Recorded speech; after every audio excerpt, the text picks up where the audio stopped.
Smith. Attends, tu peux me remettre... Bon. Tiens, en 1979...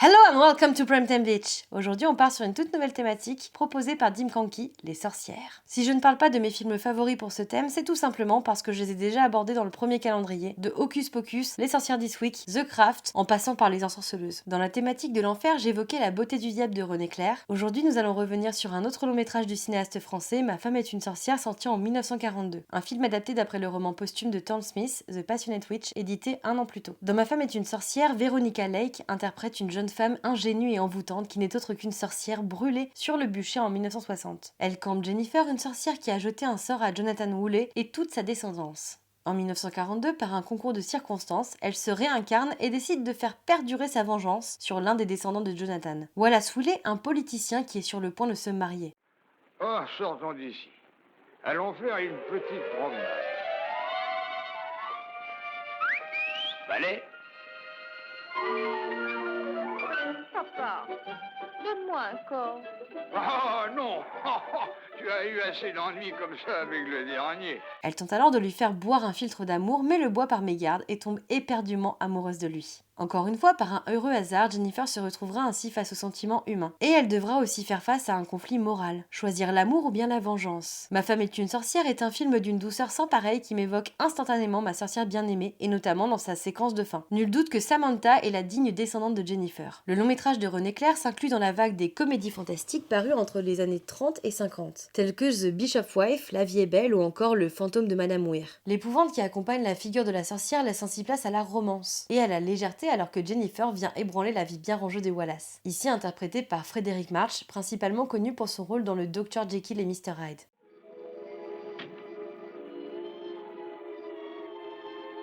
Vraiment, ce paysage est pittoresque. Ravissant, hein?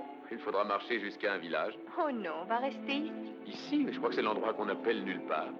Et si l'alchimie entre les deux acteurs est indéniable à l'écran, il n'en était rien dans la vraie vie. Veronica Light et Friedrich March ne se supportaient pas, au point où Veronica prenait un malin plaisir à jouer des tours à son partenaire à l'écran. Durant la scène où Friedrich devait la porter, elle cacha des poils dans son manteau. Ainsi excédé par cet incident, l'acteur renomma le film I Married a Bitch. Les petites touches d'humour qui accompagnent le duo Wallace et Jennifer m'évoquent encore une fois ma sorcière bien-aimée, ainsi que la réaction de Wallace face à la confession de Jennifer. Tout comme Darin, Wallace est un homme cartésien et bien rangé qui ne croit pas au fantastique, et ce jusqu'à ce qu'il soit mis face aux actions de sa femme. Mais il faut que vous sachiez pourtant qui je suis. Soit, alors qu'est-ce que vous êtes? Je suis une sorcière. Une sorcière? Il y a longtemps que je le sais, voyons. Vous dites? Et bien sûr, vous m'avez ensorcelé dès votre première apparition. De même que la mère de Samantha dans la série de Saul Sark fait écho à la figure paternelle de Jennifer. Ma femme est une sorcière est un film précurseur dans la figure de la gentille sorcière, une figure très bien exploitée dans Mon adorable voisine, qui est ici plus un film de Noël et c'est pour ça qu'il ne figure pas dans le calendrier. Ou encore la très bonne série Oui j'assume totalement, Sabrina l'apprentie sorcière. Le créateur de Ma sorcière bien-aimée avouera par ailleurs que ses principales inspirations dans l'écriture de la série furent le long métrage de René Clair ainsi que Mon adorable voisine.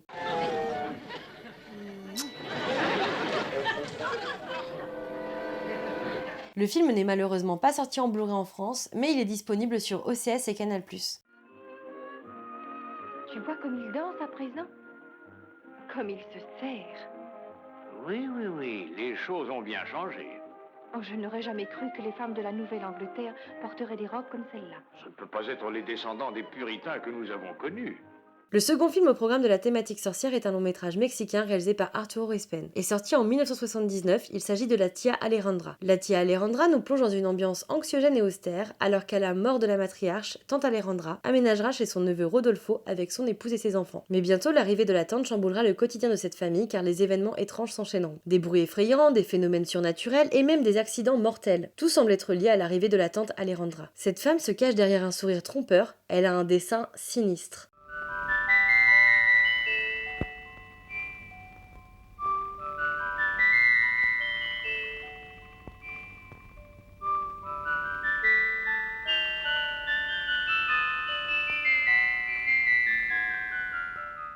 Il s'agit en fait d'une sorcière qui a pactisé avec le diable. Tia Alejandra est un film d'ambiance, et à la manière du Hérédité de Ari Aster, tout n'est qu'une question de fatalité. Une fatalité qui plane sur cette cellule familiale menacée par cette tante qui ne veut que leur mort. Mais elle veut aussi corrompre la plus jeune des filles de son neveu, elle souhaite corrompre l'innocence. Tout n'est que manigance pour Alejandra. Elle est d'une cruauté sans faille, et il faudrait être inconscient pour se mettre en travers de son chemin. Elle n'a pas de compassion ni d'humanité et dissimule ses méfaits en accident. Sans forcément donner dans le gore et la surenchère, le long métrage de Arturo est malsain. De par le climat qu'il met en place, mais aussi parce que la tante n'hésitera jamais à faire du mal à un enfant ou à le torturer. Elle est aux antipodes de la matriarche douce, dotée d'un amour inconditionnel, et c'est ce qui glace le sang. Le tout teinté d'une ambiance froide et grisâtre apportée par les décors. Enfin, Tia Alejandra est un long métrage oublié qui n'a même pas bénéficié d'une restauration, mais il serait bien trop dommage de passer à côté.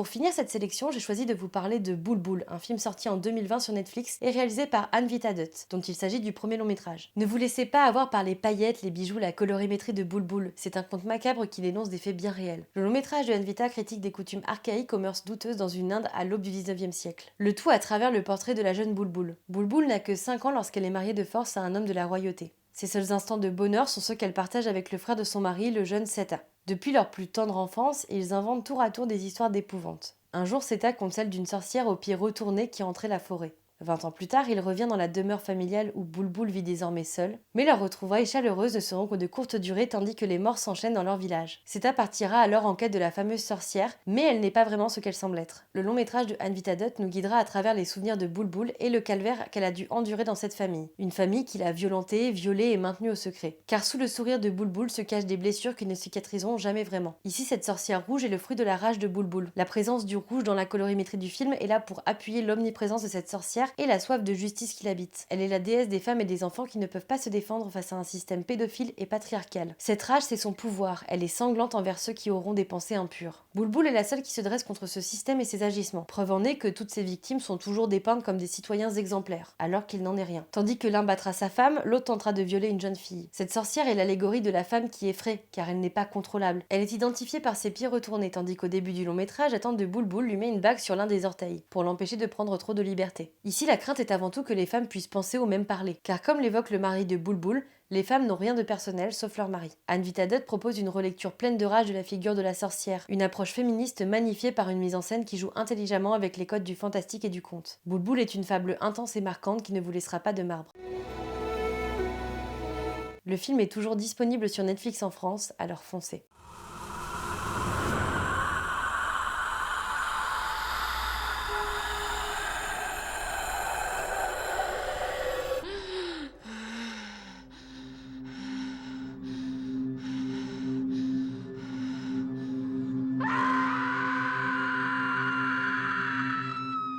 Vous avez vraiment cru que j'allais oublier de faire une mention spéciale à celle qui a inspiré mon costume pour le calendrier de l'Avent saison 4 ?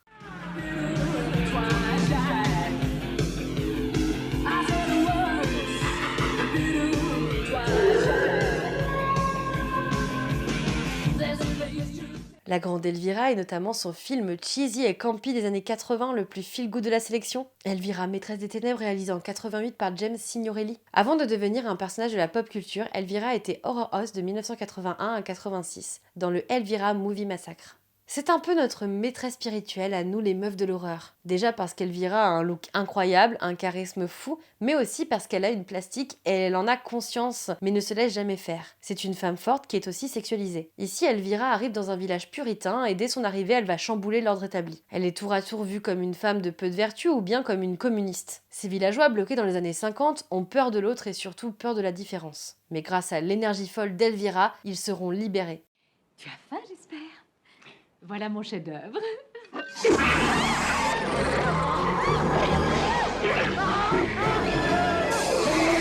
Elvira, maîtresse des ténèbres, s'illustre comme une satire de l'Amérique chrétienne et réactionnaire. Et le long métrage a aussi ce petit côté John Waters et Russ Meyer que j'aime tout particulièrement.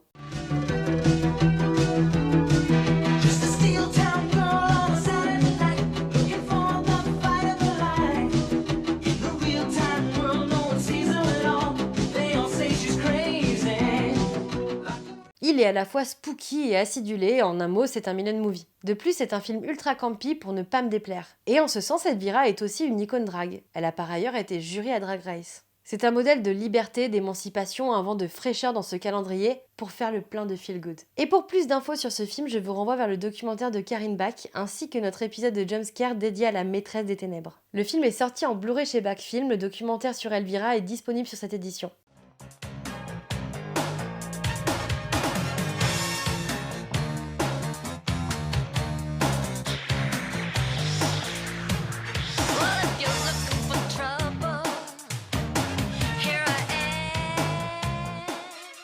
Il est temps à présent de passer à la carte blanche du jour. Aujourd'hui, c'est au tour de Dollywood de nous proposer sa carte blanche. Bonjour, je suis Dollywood. Vous m'avez probablement déjà croisé sur les internets en train de parler de mains, et de bonne sœur, et de Ken Russell. Et si je suis ici aujourd'hui, c'est parce que Mylène m'a confié cette carte blanche afin de vous parler d'un film que j'aime beaucoup, mais que je ne recommande à personne. Voilà, merci à tous, je vous souhaite un très bel Halloween, et à bientôt.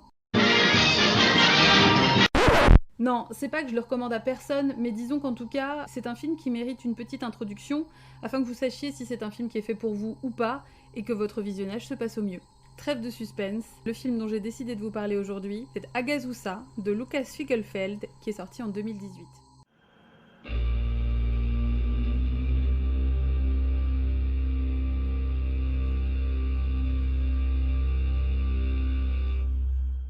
Et en effet, Agazusa, c'est un sacré morceau. Alors c'est un sacré morceau des Alpes, où se déroule l'action.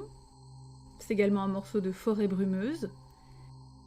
C'est un morceau psychédélique. Mais c'est surtout un morceau de sorcellerie aux accents de folk horror. Alors oui, j'ai un peu triché pour le thème, parce que me demander de choisir entre mon amour des sorcières et mon amour des endroits reculés hantés par des cultes païens, c'est impossible. Ça reviendrait un peu à me demander de choisir entre Vincent Price et Barbara Steele par exemple. En dire trop, ce serait gâcher le voyage que Lucas Fiegelfeld nous invite à faire à travers son film.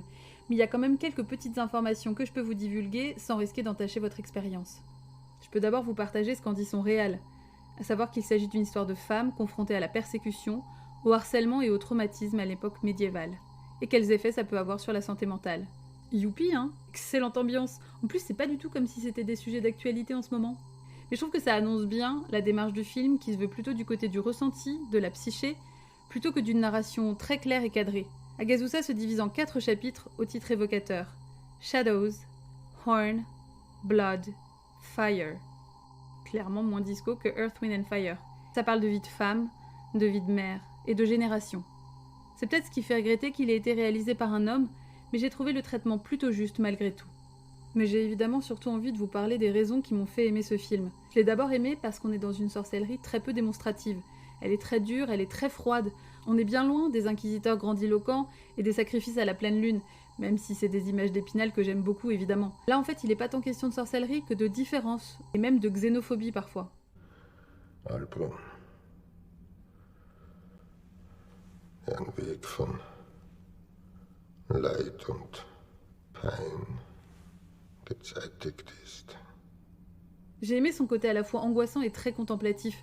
Car oui, il faut bien le dire, Agazusa est fait pour vous si vous avez trouvé que The Witch de Robert Eggers avait un rythme un peu trop soutenu. Pas de jumpscare ici, pas de gros suspense haletant. Tout est question d'ambiance, ce qui fait qu'on peut soit adorer, soit détester, mais probablement pas y rester totalement indifférent. Il est également très important de souligner le travail au niveau du son, tant celui de l'environnement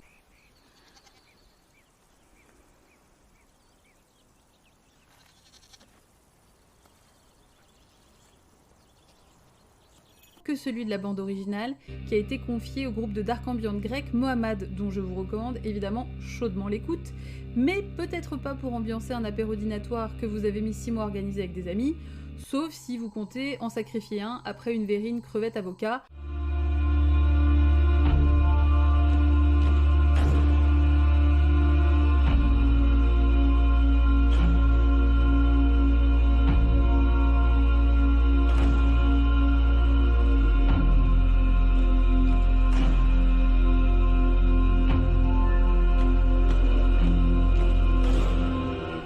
Après tout, qui suis-je pour juger? Attention cependant, malgré son côté très atmosphérique, le film est bourré de trigger warnings. Il est de mon devoir de le souligner afin de vous permettre un visionnage des plus agréables. Pour préserver le plaisir et la découverte pour tous, je ne les énoncerai pas ici, mais je vous recommande chaudement le site Does the Dog Die qui vous donne accès à ces informations pour éviter de réveiller des traumas inutilement.